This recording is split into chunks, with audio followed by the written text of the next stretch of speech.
So it's very clear to me that the coaching industry is really making some big shifts right now. And this is coming across so many conversations that I'm having with so many people every single week that I wanted to do an entire episode talking about how to navigate the changes that are going on in the coaching industry and what are some of the things that you need to take into account if you want to thrive, if you want to succeed, and you want to really grow your business as you move forward. Because while most people out there are really struggling, and again, I see these conversations going on online everywhere, but also I'm having these conversations with so many people when I do my brand message assessments.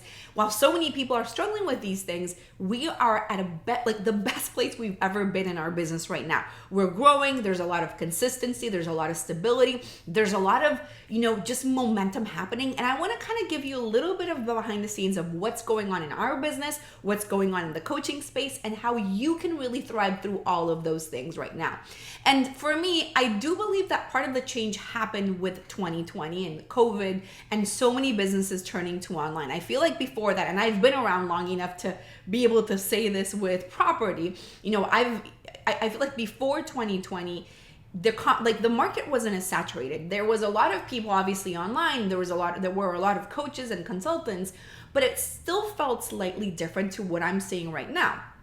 Right now, what I see a lot of is there's so many people showing up every single day and with so many followers and so many quote unquote experts that know better than you. And we're all kind of trying to get our audience's attention. And so, the marketing strategies that used to work really well are not working in the same way anymore. So for example, I have a lot of clients that come to me that have done webinar funnels. And I do still a webinar funnel. I just have tweaked it a lot, and we'll get into that in a moment. But, so when I talk about webinar funnels, I mean, or book a call funnels, they're also called, right? Where you're running ads or you're using your organic strategy to drive people to an automated webinar that invites people to book a call with you. And so there's a lot of people that have used that strategy over the years to get clients. And back when I launched that strategy in 2016, I believe, it was so easy to bring in people. It was so cheap to get in leads because it was something new. And back then, mind you, the webinar used to be like a fake live webinar. So it seemed like it was live, but it wasn't. And, there was a whole software that you needed to use for that and all the things. And today, it's more of a direct to webinar or direct access or instant access type of webinar, right? And so I talk to a lot of people who use this strategy in their business and really struggle with it. I also talk to a lot of people who use, for example, quiz funnels and struggle with it. So where they're running ads or creating content to a quiz, and from that quiz, you're driving them to buy a lower ticket course or whatever that may be. I also talk a lot of people who are struggling with appointment setters because they're hiring appointment setters and people who are booking you calls, and sometimes they will succeed at it, right? They're like cold DMing a massive amount of people. And sometimes they succeed in getting your calendar full with people, but either they no show or they simply are not the right fit. And getting these people to buy from you, you have to have hundreds of calls sometimes to make one sale. So these are some of the challenges that are going on in the marketplace. I feel like sales are harder for most people. But the reason why they're harder, if I'm being really honest with you, is that a lot of people are really focused on such a short-term, instant gratification type of model because we live in such a fast-paced world where we consume content so fast, we expect to have instant results from things. And so what happens is that I feel that a lot of business owners and a lot of entrepreneurs and coaches and consultants are inadvertently, this isn't on purpose, but they're getting lazy. They want the shortest, fastest way to bring in money, which obviously makes sense. But what happens is that when you're focusing on just how do I bring in clients? How do I make more money? What do I need to do right now? Let me bring these people in. And that is your only focus. You end up bringing down your quality, right? The quality of content, but also the quality of the relationship that you get to build with people. Because the real truth is that there's a lot of skepticism in the market because, again, with the jump of what happened during COVID and so many people coming online and all the things, There's a lot of people that weren't really high quality coaches who sold high ticket programs because they were great salespeople at times, or they followed great strategies. However, they didn't deliver. So there's so many people out there with so many stories of having invested in programs and coaches and services and different things that simply didn't deliver at all. Like, they were bad quality. They weren't, just giving them the support that they needed. They weren't good. So what happens then is that there's so much more skepticism, right? This market and this industry is becoming a little bit more mature, right? There's more maturity. So that means that a lot of the people within your audience have already bought programs, have already been burned by coaches before, and therefore they want to make sure that they're making the right decision. So do these funnels that I mentioned before work? Of course they work. But what you need to understand is that if they're not working for you, something in your messaging is off. You're not really doing a good job of making sure that you're communicating to your audience in a way that is really clear and compelling, and more than clear and compelling, that you're sort of proving to your audience that you're the real deal. Because again, there's so much skepticism. People need a little bit more nurture in order to make purchasing decisions. It's not as easy and fast and simple as it was before. So let me talk about some of the things that you need to focus on in order to make sure that you are navigating these times and you are navigating them successfully. The first thing is making sure that you have a lot of clarity in terms of who your audience is. And so what I mean with that is not only about like, how do I speak to people who have money, but really thinking about, how do I make sure that I'm only going to enroll people into my program who are actually going to succeed through this process? Now, obviously, do we always know?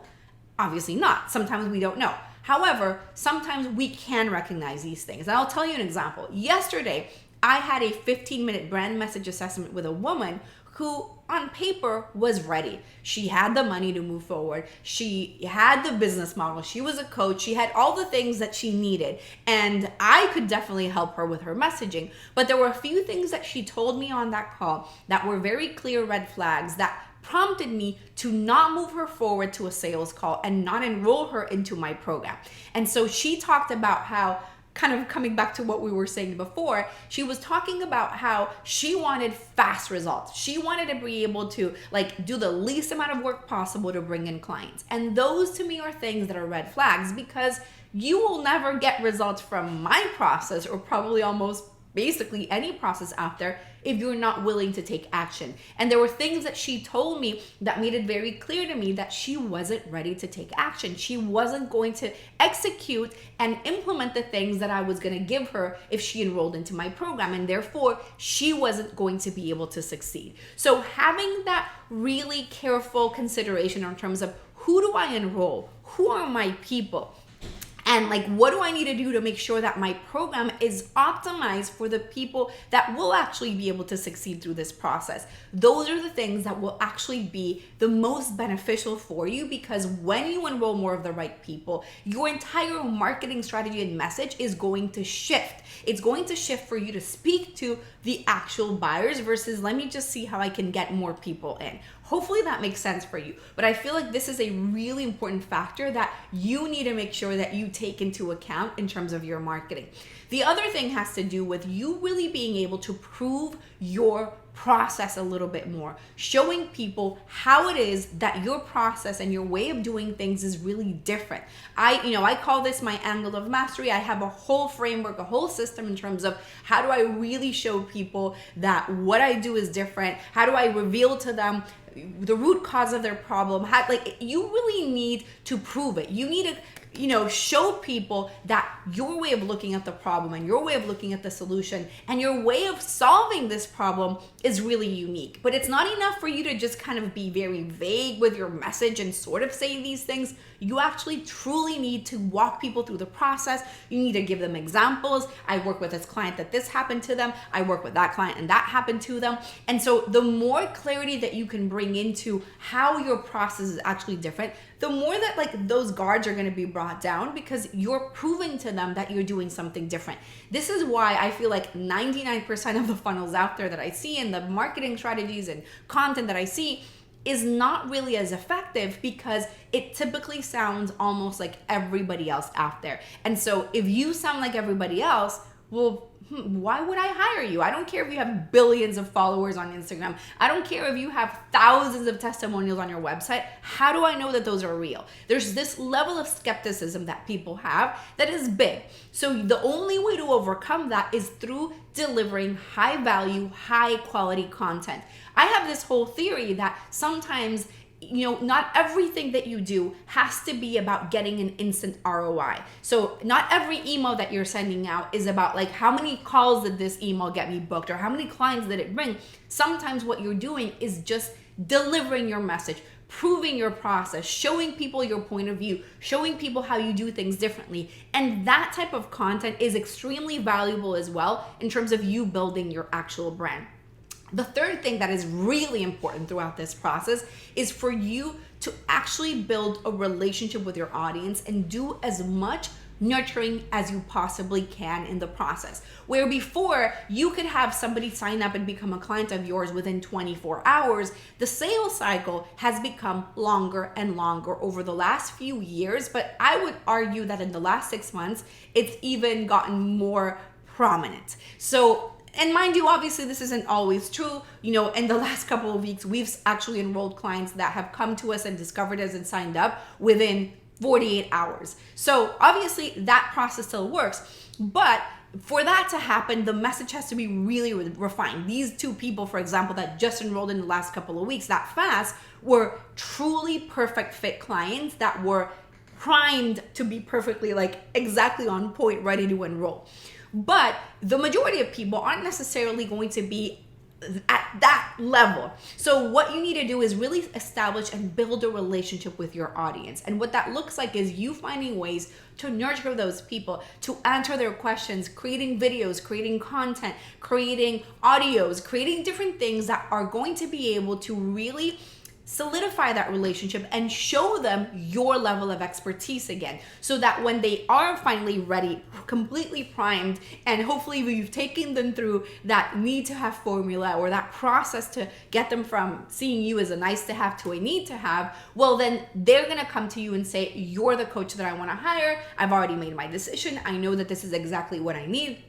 And so I'm ready to move forward. But you have to be able to build a relationship with these people to be able to get better results. And sometimes people are too lazy, or they will, or maybe it's not laziness, but it's like you're going to get, you're done with a lead. It's like, if they didn't buy within the first week, I'm done. I'm not gonna nurture them. I'm not gonna build a relationship. This is costing me money. This is pointless. And you're kind of just letting them go. And what I have found is that oftentimes the more that you build that relationship and you're delivering value to them and you're showing up for them, the more likely that they're gonna be able to show up for you and say, okay, you're the person that I need. You have kept on showing up and you've answered my questions. You've sent emails, you've sent videos, you've sent content. You've given me so much value over the last 2 weeks, month, 3 months, 6 months, 12 months, 3 years. I'm ready to buy right now. And it's about you not giving up on them, right? And not giving up on your message ultimately at the end of the day. So those are the things that I feel are really going to be key and central for you to be able to create a lot of stability and be really solid as a brand and as a business as the industry keeps on changing. These are the things that we have done in our own business to be able to keep on growing and build so much consistency. In fact, the more content that I create, not from a place of I need more content because nothing is enough or whatever. It's more from a place of, I have a message that I need to share. I have value that I want to deliver, and I want to nurture my audience. I want to give them insights into how I look at the problem and how I look at the solution and how I see them and how I see business and how I see marketing and all these different things and aspects.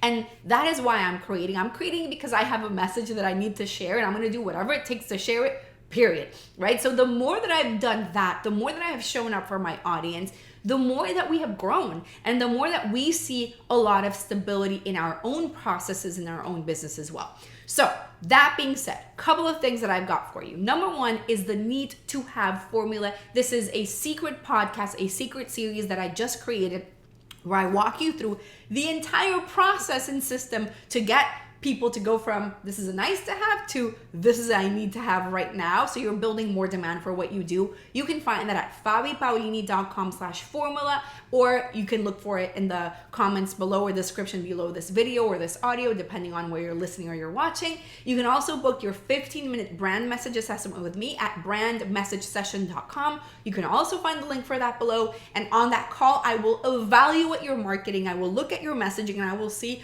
what are those blind spots? What are the things that you haven't seen for yourself so that you can make sure that you are rock solid in front of any change that comes up in the marketing space or coaching space right now. And the last thing is make sure that you follow me on Spotify, Apple Podcasts, YouTube, everywhere else at Fabi Paolini. I've been putting up a lot of content on TikTok lately and on Instagram as well. So I'm trying to get active all over the place. So make sure that you follow me there and comment below letting me know what are some of the changes that you're experiencing right now in the industry and what you want me to talk about in the next episode. And I will see you really soon.